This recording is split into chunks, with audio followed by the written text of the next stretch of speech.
Continuing my way to the Meadows, I want to talk about your 3-year-olds, what they're doing, what they're up to. Arrowhead Hanover, a couple of emails last night, people upset with the way the horse raced. I guess more the way the horse was driven, and quite frankly, I don't think Kane did anything wrong.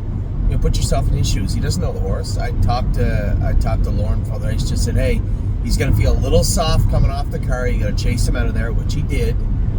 He thought he was doing right by the horse. If you looked the way they lined up, it was like 8-1, 8-1, 10-1. He was just trying to drop the horse in, get him out of the way, and either follow Danny or get out in front and move in front of Danny, and neither happened. He ended up not getting out the rest of the mile. How many times can you say the horse legitimately never had a chance to race the whole way? That's exactly what happened with Arrowhead Hanover yesterday. He finished up strong on a helmet. He'll be sharp for next week as he heads into the consolation of the Sire Stakes. And listen, I would have loved the horse to get out and race hard, but I guess it's better than him getting beat up. What happens if he moves him in the first turn to get him out and going and he's parked the whole way? I'd rather not see that. So Arrowhead Hanover finished up sharp, not the race we wanted, but we will move on. Aunt Lily, there were some markers in her blood. I just finished talking to Jason. I haven't talked to Dr. Tessa. Jason said ulcers looked like they were bothering her a little bit. So we're going to be a little more aggressive with that respect. And Aunt Lily, as I said to them also, probably best to reassess a few days out if we're making true headway and be real aggressive with respect to treating her ulcers. Blue Ventura, a decent first start back for him. I did notice. I think he's still just a hair underweight. I'd like to see him put some weight on Blue Ventura also. I didn't mind the way he raced, and I think he'll be fine in that class. The speed is starting to break a little bit in that class now as we head into the fall. Captain Incredible will school Tuesday, and then we'll make a decision after that where he's going to go. Is he going to stay here and race in the non-winners? Is he going to go to Ontario? I think a lot of that will be predicated on Tuesday's mile. Now, where am I on Tuesday? Monday, I'm at Scioto. Tuesday night, I'm at Northfield. I could probably come over here and go with this horse on Tuesday, actually, truth be told. Yeah, I think I will. Chicago Hall, short break, he'll be back racing. Dominic had said, great conversation with him. He said, what do you think as a prep race for his next grassroots? I said, well, I don't really love the idea of the grassroots starters because all they tend to do now is just combine them and let some gold horses in there, and I don't want that. I said, is there a class for him at Flamborough or at Grand River? Dominic was going to look this week and see where the best spot for him was as he heads into the fall and into his next Sire Stakes. Foxy Seaside races Sunday night at Northfield Park.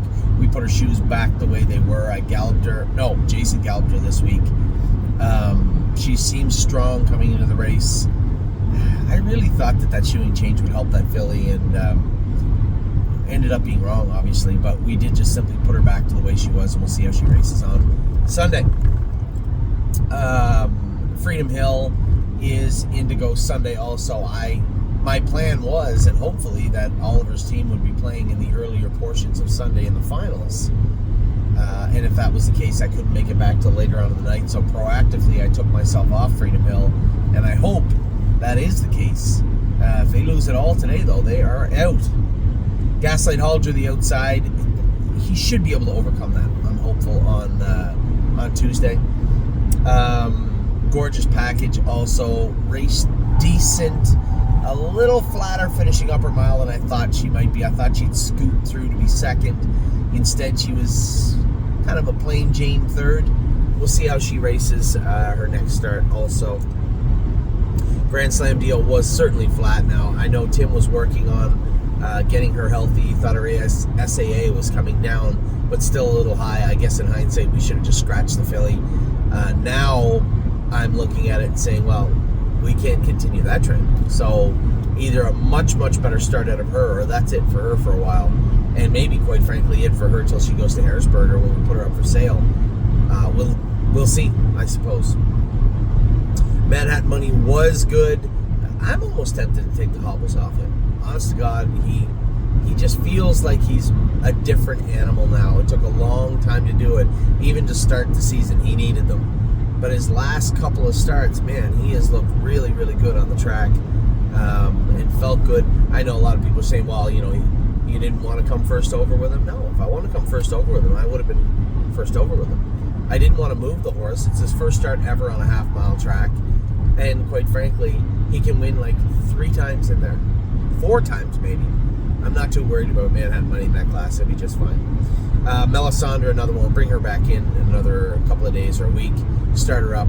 We might swap her out. I can't swap her out with the other filly, but race her at the Meadows if need be. I want to make sure that she looks good and shiny as we head into the fall, which she does right now. I just thought she was a tiny bit flat her last start. Memento Mori did school yesterday. Schooled good, I was told. We'll see how he progresses. I'm more worried about his appetite. They say he's eating good and putting weight on, which that is the main goal. We can race him next week, but I want him putting weight on. So I'll talk to Dominic a little bit more about that this week.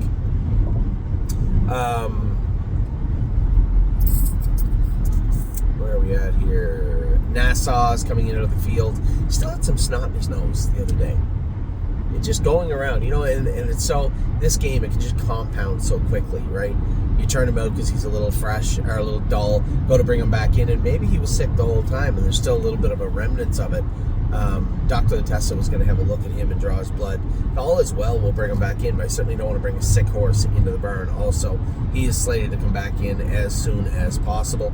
Raging Hanover, a winner last week. I don't know if he's back in to go yet, but wasn't, as Megan said, maybe not the prettiest mile, but he did his work rather well. I thought the horse looked fine, and excited to see how he does his next start out.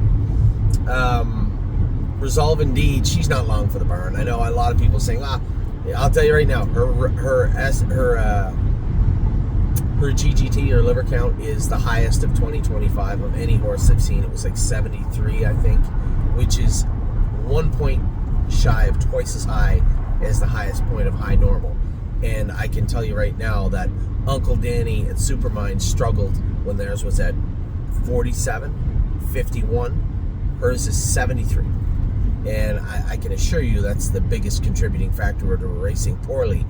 My next thought is, okay, how long does it take to get it down from 73? It could take a little bit. And more importantly, is she good enough to worry about?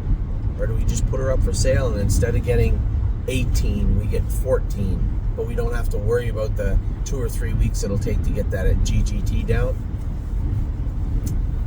I don't know. I'm going to have to ponder that for the next 48 hours and then figure it out. Woodmere Betcha is going to make her start this week, I believe. She's been racing well. Somebody said, well, why isn't she racing in the 3,700 class? Well, she can't race every week. And when she has like 5 stake races left and a full slate throughout the summer to start the year, let's try and keep her fresh, right? And racing for $3,700 in the middle of your stake schedule in the fall, not really high on the list of things to do. So give her a week, keep her fresh, keep her sound, keep her sharp, and keep her moving forward.